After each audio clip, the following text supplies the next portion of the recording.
சோத்ரம். ஒரு நாள் கிதியோனுக்கு தேவன் தரிசனமாகி அவனோடு பேசுகிறார். அவன் நிறைய அடையாளங்கள்லாம் கேட்கிறான். தேவன் அதெல்லாம் கொடுத்தார்.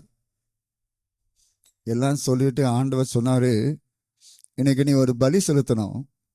அது எப்படி பலி செலுத்தணும்னு சொன்னா, உங்க அப்பா வீட்டுல சோத்ரம் 7 வயதுடையதான 2வது காளை. சோத்ரம். அப்போ அந்த வீட்டுல எத்தனை வயசுள்ள காளை இருக்குதுன்னு அந்த தேவனுக்கு தெரியும். சோத்ரம். நான் நம்புகிறேன், ஒரு காளையின் வயசு தெரிந்த ஒரு தேவன் இருப்பார் என்று சொன்னார், என்னுடைய உன்னுடைய வயசை நன்றாய் தெரிந்த ஆண்டவர் இருக்கிறார். சோத்ரா. அந்த காலை அந்த வீட்டுல எத்தனாவது, 1ஆவதா 2ஆவதா 3ஆவதா என்று தெரியும் என்று சொன்னார். இன்னைக்கு நானும் நீயும் பிறந்ததான வரிசைகளை நன்றாய் அறிந்த ஒரு தேவன் இருக்கிறார்.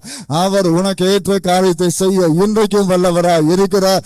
அந்த வீட்டாரு கூட அந்த வயசை மறந்து போயிருக்கிறார். மறக்காத ஒரு தேவன் இருக்கிறார். அவருக்கு நன்றாய் தெரியும்.